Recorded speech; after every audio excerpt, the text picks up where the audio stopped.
नमस्कार दोस्तों, welcome to my channel. औपनिवेशिक काल में गढ़ी गई ऐसी थ्योरी जिसने भारतीय परंपराओं, संस्कृति व समाज की बुनियाद को जड़ से हिलाने का काम किया।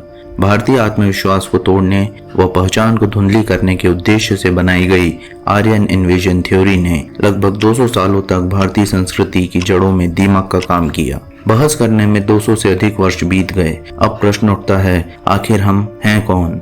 जो बताए जा रहे हैं या फिर जो छुपाए जा रहे हैं? समय आ गया है इस मानसिक गुलामी को खत्म करने का। समझते हैं आखिर आर्यन इन्वेजन थ्योरी का सच क्या है।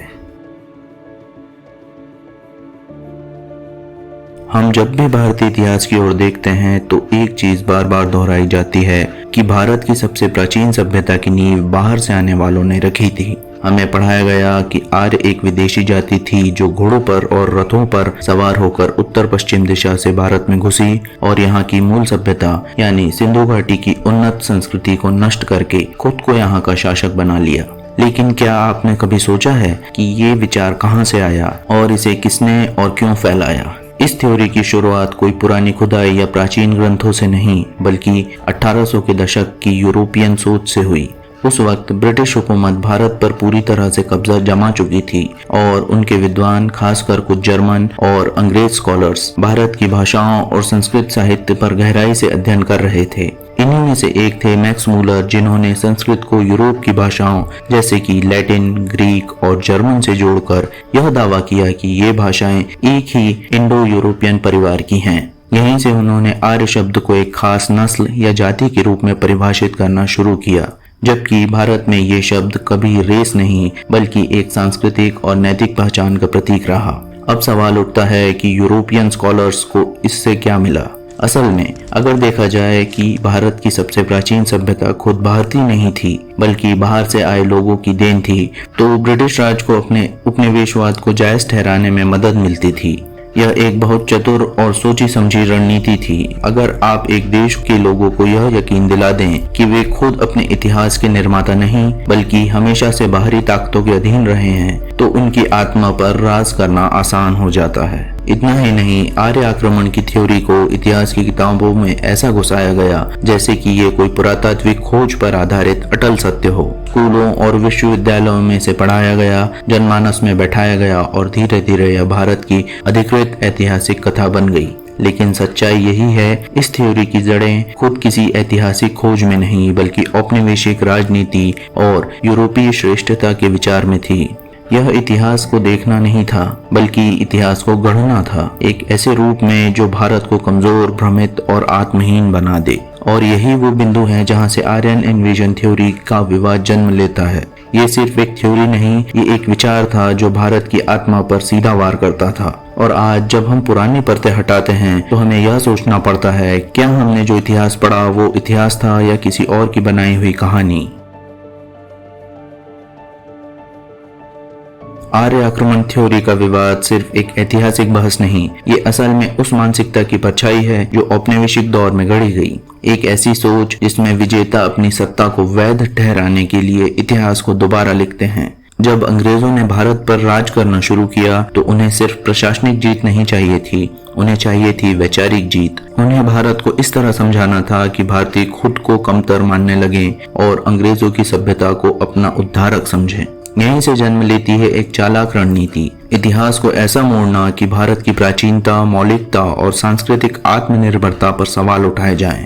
आर्य बाहर से आए थे, भारत की सभ्यता की नींव विदेशी नस्लों ने रखी और भारतीयों की कोई अपनी गौरवशाली पहचान नहीं। ये बातें धीरे धीरे ब्रिटिश शिक्षा व्यवस्था के जरिए भारत के दिमाग में डाली गईं। इस मानसिकता को और मजबूत किया उन इतिहासकारों और भाषाविदों ने जो खुद को ऑब्जेक्टिव स्कॉलर कहते थे, लेकिन उनके पीछे छिपा हुआ एजेंडा था यूरोपीय श्रेष्ठता का प्रचार। आर्यन शब्द को एक श्रेष्ठ नस्ल की तरह पेश किया गया और ये विचार फैलाया गया कि भारत में जो भी उच्च संस्कृति, वेद, दर्शन या भाषा का विकास हुआ वो किसी बाहरी सफेद नस्ल के कारण ही संभव हो पाया। मैक्स मूलर जैसे लोगों ने भले ही स्कॉलरली किताबें लिखी, लेकिन उनकी सोच यूरोप सेंट्रिक थी। वे भारत को एक धार्मिक, अंधविश्वासी और पिछड़े समाज के रूप में चित्रित करते थे जिसे बाहर से आए आर्यों ने सभ्य बनाया। इस नैरेटिव को अंग्रेजों ने खुले तौर पर सपोर्ट किया क्योंकि ये भारत को अपनी जड़ों से काटने का सबसे आसान और प्रभावशाली तरीका था। औपनिवेशिक शिक्षा प्रणाली में इस थ्योरी को ऐसी जगह दी गई जैसे यह एक वैज्ञानिक, निष्पक्ष और ऐतिहासिक रूप से सिद्ध तथ्य हो, लेकिन असल में यह एक राजनीतिक हथियार था, एक ऐसी कल्पना जिसे इतिहास का चोला पहनाकर हम पर थोपा गया। यही कॉलोनियल माइंडसेट आज भी इतिहास की किताबों और मेन स्ट्रीम सोच में गहराई तक बसी हुई है। और जब हम आर्यन इन्वेजन थ्योरी की बात करते हैं तो हमें ये समझना बहुत जरूरी है कि ये सिर्फ एक इतिहास का अध्याय नहीं, बल्कि भारत के दिमाग पर किया गया एक कॉलोनियल प्रोग्रामिंग है जिसे अब डिकोड करने का वक्त आ चुका है। आर्यन इन्वेजन थ्योरी जितने जोर से किताबों और थ्योरी में बोली गई, उतनी ही बार आर्कियोलॉजी यानी पुरातत्व विज्ञान ने चुपचाप लेकिन ठोस तरीके से उसका विरोध किया। यह विज्ञान जमीन के नीचे दबे उस सच से हमें मिलवाता है जिसे शब्दों से नहीं, सभ्यताओं के अवशेषों से लिखा जाता है। जब इतिहास थ्योरी में उलझा रहा तब जमीन ने गवाही दी और वो गवाही आर्य आक्रमण की कहानी से बहुत अलग थी। सबसे पहले बात करते हैं सरस्वती सिंधु सभ्यता की। 1920 के दशक में हड़प्पा और मोहनजोदड़ो की खुदाई हुई तो पूरी दुनिया चौंक गई। 5000 साल पुरानी ये सभ्यता प्लांट शहरों, जल निकासी प्रणालियों, ग्रीनरी और शानदार वास्तुशिल्प का उदाहरण थी। लेकिन ध्यान देने वाली बात यह है, वहाँ कहीं भी बाहरी आक्रमण या विनाश के कोई पक्के सबूत नहीं मिले। कोई लड़ाई के निशान नहीं, कोई जलकर नष्ट हुआ शहर नहीं, न ही कोई अचानक का बदलाव। यह सब उस थ्योरी को झटका देता है जो कहती है कि आर्य बाहर से आए और उन्होंने इस सभ्यता को कुचल दिया। इसके अलावा घोड़ों को लेकर भी भ्रम फैलाया गया। कहा गया कि सरस्वती सिंधु सभ्यता में घोड़े नहीं थे, आर्य उन्हें बाहर से लेकर आए। लेकिन कई खुदाइयों में घोड़ों की हड्डियां मिली हैं, जैसे सुरकोटड़ा गुजरात और हाल ही में राखीगढ़ी, बिराना जैसे स्थलों पर डीएनए और फॉसिल एविडेंस भी मिले हैं जो यह साबित करते हैं कि घोड़ा भारत में पूरी तरह से अपरिचित नहीं था। अब सवाल उठता है, क्या घोड़ा लाना ही सभ्यता लाने का पैमाना था? राखीगढ़ी जैसे स्थल जो अब तक के सबसे बड़े हड़प्पा स्थलों में से एक है, वहां मिले डीएनए ने आर्य आक्रमण थ्योरी की कमर तोड़ दी। 2019 में प्रकाशित एक बड़ी जेनेटिक स्टडी में दिखाया गया कि वहां के लोगों में कोई सेंट्रल एशियन जीन नहीं मिला, जो इस बात की ओर संकेत करता है कि बाहरी लोग अचानक आकर भारत की संस्कृति नहीं बना गए। भारत की सभ्यता और उसकी जनसंख्या स्थानीय विकास का परिणाम थी, कोई आक्रमण या माइग्रेशन की देन नहीं। इतना ही नहीं, सरस्वती सिंधु सभ्यता और वैदिक सभ्यता के बीच कोई गैप नहीं दिखता। ये एक निरंतर और इंटरनल ट्रांजिशन था जिसमें न तो कोई रक्त रंजित टकराव दिखता है, न ही कोई विदेशी भाषा या संस्कृति का जबरन बदलाव। और जब इतिहास के तथाकथित फैक्ट्स पुरातत्व से मेल न खाएं, तो हमें यह मानना पड़ता है कि शायद वो फैक्ट्स नहीं, कल्पनाएं थीं। Aryan invasion theory archaeological evidence के सामने हर बार कमजोर पड़ती गई। लेकिन सवाल सिर्फ यह नहीं कि पुरानी थ्योरी झूठी निकली, असली सवाल यह है कि क्या यह थ्योरी जानबूझकर गढ़ी गई थी, और अगर हाँ तो किस मकसद से। यही सवाल हमें अगले अध्याय की ओर ले जाता है, जहाँ भाषा और रेस के मेल से एक नई तरह की राजनीति रची गई थी। आर्यन इन्वेजन थ्योरी को जिस तरीके से फैलाया गया, उसमें भाषा को एक ऐसा औजार बनाया गया जिससे लोगों की नस्ल और जातीय पहचान को बांधने की कोशिश की गई। लेकिन असल सवाल ये है, क्या भाषा वाकई नस्ल बताती है? क्या एक जैसी भाषा बोलने वाले एक ही नस्ल या जीन के होते हैं? यही एक भ्रांति है जो इस थ्योरी की जड़ में छुपी हुई है। 18वीं और 19वीं सदी के यूरोपीय विद्वानों ने जब संस्कृत और यूरोपीय भाषाओं के बीच समानताएं खोजी, तो उन्होंने एक धारणा बना ली कि शायद ये भाषाएं किसी एक ही मूल भाषा परिवार से निकली हैं। इसे उन्होंने नाम दिया इंडो यूरोपियन लैंग्वेज फैमिली, और फिर उससे आगे बढ़ते हुए इंडो आर्यन जैसी उप श्रेणियां गढ़ दी। यहीं से भाषा और नस्ल का एक खतरनाक मेल तैयार हुआ। यूरोपियन स्कॉलर्स ने यह मान लिया कि अगर संस्कृत और जर्मन या लैटिन में समानताएं हैं, तो संस्कृत लाने वाले लोग भी उन्हीं के पूर्वज होंगे। यानी भारत की मूल भाषाएं भारत की नहीं, बाहर से आई थीं, और जो लोग उन्हें लाए वे आर्य थे। इस आधार पर कहा गया कि भारत में आर्य बाहर से आए और उन्होंने यहाँ की द्रविड़ भाषी या अन्य जातियों पर प्रभुत्व जमाया। यानी सिर्फ भाषा के आधार पर पूरे इतिहास को लिख दिया गया। लेकिन ये भूल जानबूझकर की गई, क्योंकि भाषा तो सांस्कृतिक लेन देन से फैलती है, न कि सिर्फ आक्रमण या नस्लीय प्रवास से। आज अमेरिका में करोड़ों लोग अंग्रेजी बोलते हैं, तो क्या इसका मतलब यह है कि वे सभी ब्रिटिश नस्ल के हैं, या फिर भारत में हिंदू बोलने वाला हर व्यक्ति मध्य एशिया से आया है और यही भाषा की राजनीति आर्य आक्रमण थ्योरी में इस्तेमाल की गई। आर्य शब्द जो भारतीय ग्रंथों में एक नैतिक, सांस्कृतिक और मानवीय आदर्श को दर्शाता था, उसे यूरोपियन विद्वानों ने नस्ल में बदल दिया। उन्होंने इसे एक तरह की खास गोरी चमड़ी, तीखी नाक और ऊंची जाति से जोड़ दिया। इस सोच ने भारत के भीतर जातिवाद को और गहरा किया, जैसे जो आर्यभाषी हैं वे ऊंचे हैं और जो गैर आर्य हैं वो नीचे।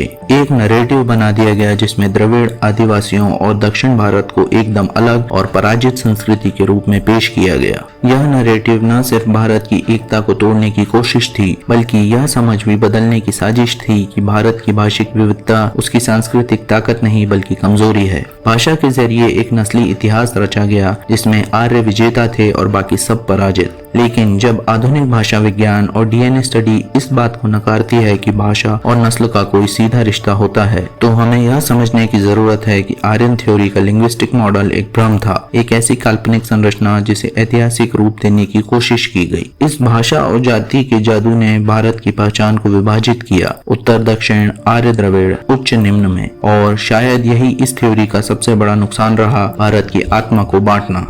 अब सवाल ये उठता है कि यह सब केवल एक बौद्धिक भूल थी या जानबूझकर रचा गया भ्रम। यही सवाल हमें ले जाता है अगले अध्याय की ओर, जहां आर्य आक्रमण थ्योरी का इस्तेमाल एक गहरे राजनीतिक हथियार के रूप में हुआ।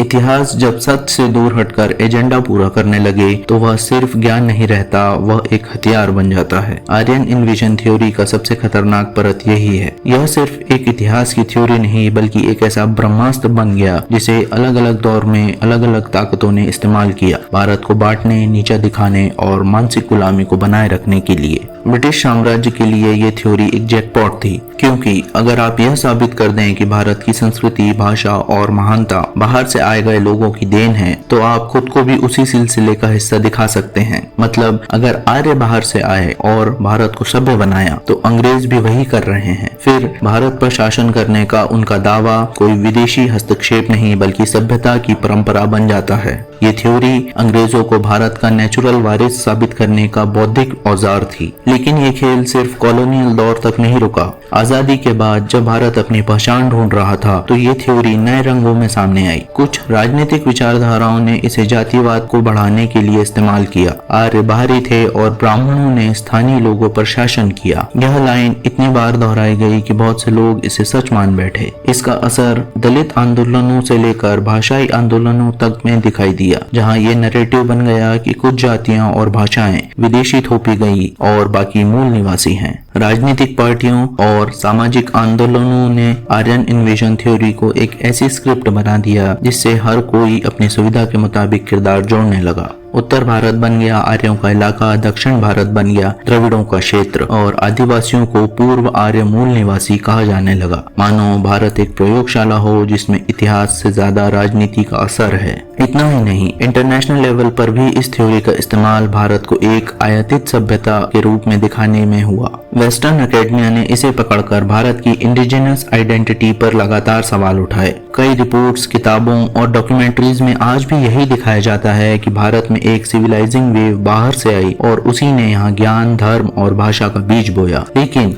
इस पूरे प्रचार में एक चीज गायब थी, भारतीयता की आत्मा। वो आत्मा जो हजारों सालों से लगातार इवॉल्व होती रही, जिसने विदेशी आक्रमणों के बावजूद अपनी कंटिन्यूटी नहीं खोई, जिसे किसी इन्वेजन से नहीं बल्कि इंटीग्रेशन से ताकत मिली, जो बाहरी विचारों को आत्मसात कर सकती थी लेकिन अपनी जड़ों से कभी कटती नहीं थी। आर्यन इन्वेजन थ्योरी जब भी दोहराई जाती है, वो केवल इतिहास नहीं बताती, वो एक माइंडसेट पक्का करती है कि भारत के पास खुद की कोई मौलिकता नहीं है, कि हम बाहर वालों की देन हैं। और शायद यही सबसे खतरनाक हिस्सा है। यह थ्योरी धीरे धीरे एक बौद्धिक उपनिवेश, इंटेलेक्चुअल कॉलोनियलिज्म बन चुकी है। अब यह जरूरी है कि हम पूछें, यह थ्योरी किसके लिए बनी थी, किसे इससे ज्यादा फायदा हुआ और कब तक हम इसे ढोते रहेंगे। यह सवाल हमें ले जाता है उस दिशा में जहां वैज्ञानिक दृष्टिकोण से इस थ्योरी की सच्चाई परखने की कोशिश होती है, यानी डीएनए और जेनेटिक्स के आईने में।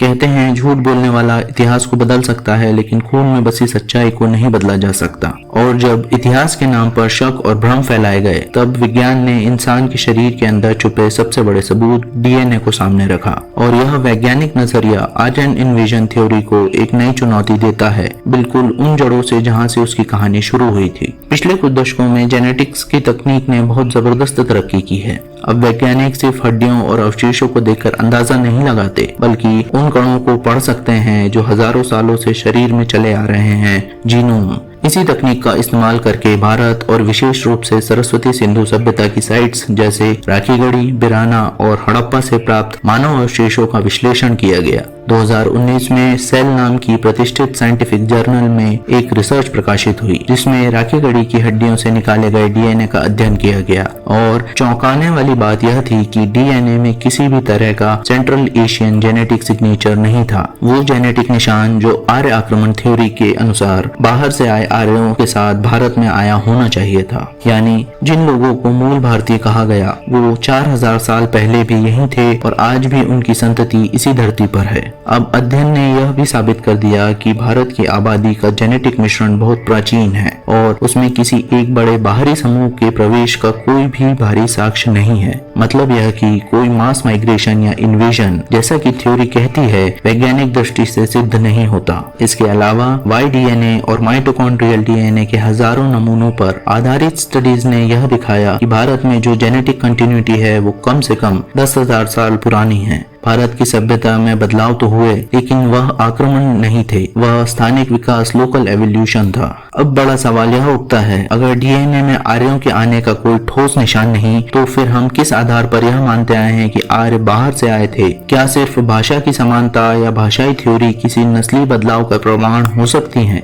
और क्या बिना किसी जैविक या भौगोलिक ट्रेल के हम एक पूरी सभ्यता की उत्पत्ति को बाहर से जोड़ सकते हैं? यह सवाल अब और गंभीर होते जा रहे हैं, क्योंकि जेनेटिक रिसर्च भारत को एक इंडिजिनियस सिविलाइजेशन के रूप में प्रस्तुत करती है, जहां का विकास अंदरूनी रहा और पहचान स्थानीय, न कोई बाहरी आक्रमण, न कोई बड़ा जातीय विस्थापन। डीएनए की यह गवाही न सिर्फ आर्यन इन्वेजन थ्योरी को गलत साबित करती है, बल्कि यह एक नए आत्मविश्वास की नींव भी रखती है कि हम उसी जमीन की संतान हैं जिस पर हमारी सभ्यता पली बढ़ी। कोई बाहरी आकर हमें सभ्य नहीं बना गया, बल्कि हम खुद अपनी पहचान के रचयिता रहे हैं। जहां सवाल सिर्फ थ्योरी का नहीं, बल्कि भारतीयता की आत्मा का है। जब किसी देश को बताया जाए कि उसकी सभ्यता किसी और की देन है, जब उसकी भाषा, उसकी संस्कृति, उसके देवी देवता और यहाँ तक कि उसका इतिहास भी बाहर से आया कहा जाए, तो वहाँ सिर्फ एक झूठ नहीं बोला जा रहा होता, बल्कि उस देश की आत्मा को खोखला किया जा रहा होता है। आर्यन इन्वेजन थ्योरी ने भारत को ठीक यही सोचने पर मजबूर कर दिया कि वे खुद अपने इतिहास का निर्माता नहीं है। इस थ्योरी के जरिए हमें यह महसूस कराया गया कि हमारी प्राचीनता उधार की है। हमें यह पढ़ाया गया कि हमारे पुरखे खुद अपने देश में आउटसाइडर्स थे। इससे दो चीजें हुई, एक हमारा आत्मविश्वास टूटा और दूसरा हमारी एकता में दरार पड़ गई। हमें बांट दिया गया, आर्य बनाम द्रविड़, उत्तर बनाम दक्षिण, उच्च बनाम निम्न, बाहरी बनाम मूल निवासी में। लेकिन असल में भारत ऐसा नहीं था। असल भारत वो था जो हजारों सालों से एक साथ रहा, जिसने विविधता को अपनाया और उसमें एकता ढूंढी। आर्य शब्द को अगर वेदों और उपनिषदों में देखें तो उसका अर्थ उत्कृष्ट, शालीन और सभ्य होता है, न कि किसी विशेष नस्ल या भूगोल से जुड़ा हुआ। लेकिन इस शब्द को इतना तोड़ा मरोड़ा गया कि वो एक नस्ली हथियार बन गया, जिसमें भारत को खुद से अलग दिखाया गया। अब जब आधुनिक विज्ञान, भाषा विज्ञान, पुरातत्व और इतिहास खुद इस थ्योरी की बुनियाद को झुठला रहे हैं, तो फिर भी हम इसे क्यों ढो रहे हैं? क्यों आज भी हमारी किताबों में, हमारे भाषणों में, हमारे मन में यह धारणा जिंदा है कि हम बाहर से आए थे? असल सवाल अब यह नहीं रहा कि आर्य कहां से आए। असली सवाल यह है कि हमने खुद को कितनी बार पराया मान लिया। यह थ्योरी आज भी हमारी सोच, हमारे आत्मसम्मान और हमारे सामाजिक ढांचे को प्रभावित करती है। और जब तक यह सोच जिंदा रहेगी, भारत कभी अपने अतीत को गर्व से नहीं देख पाएगा, क्योंकि उसकी नींव भी किसी और की मानी जाएगी। अब समय आ गया है कि हम इस झूठ से आजादी पाएं, अपनी अस्मिता को फिर से परिभाषित करें, न किसी आक्रमण के आधार पर, न किसी जातीय विभाजन के नाम पर, बल्कि उस ऐतिहासिक सच्चाई के साथ जो हमें जोड़ती है, तोड़ती नहीं। भारत की आत्मा एकजुट है। यहाँ आर्य, द्रविड़, आदिवासी, उत्तर, दक्षिण सब मिलकर एक सभ्यता की कहानी कहते हैं जो बाहर से नहीं आई बल्कि यहीं जन्मी, यहीं पली और यहीं से विश्व को आलोकित किया। आर्यन इन्विजन थ्योरी को अब इतिहास के संग्रहालय में रखना चाहिए, बतौर एक उदाहरण कि कैसे एक गलत विचारधारा एक पूरे देश की सोच को झुका सकती है, लेकिन साथ ही यह भी बताने के लिए कि कैसे विज्ञान, शोध और आत्मचिंतन के जरिए हम अपनी पहचान को फिर से खोज सकते हैं। तो दोस्तों, अब फैसला आपके हाथों में है। क्या आप उस इतिहास को मानोगे जो सच में आपके खून में है, या उस कहानी को जो किसी और ने आपके लिए लिखी? ये वीडियो कोई निष्कर्ष नहीं थोपता, बस दरवाजा खोलता है सवालों का, सोच का और अपनी पहचान को नए नजरिए से देखने का। अगर आपकी सोच में एक हल्का सा भी बदलाव हो, अगर कहीं एक सवाल भी उठ खड़ा हो, तो इस सफर को यहीं मत रोको। अपने दोस्तों के साथ शेयर कीजिए, कमेंट में बताइए कि आपका सच क्या कहता है। और हाँ, ऐसे ही गहरे सोच को झकझोर देने वाले इतिहास के अनसुलझे पहलुओं को जानने के लिए चैनल को सब्सक्राइब कीजिए, बेल आइकन को दबाइए और अगली कहानी का इंतजार कीजिए। तब तक इतिहास ढूंढते रहिए।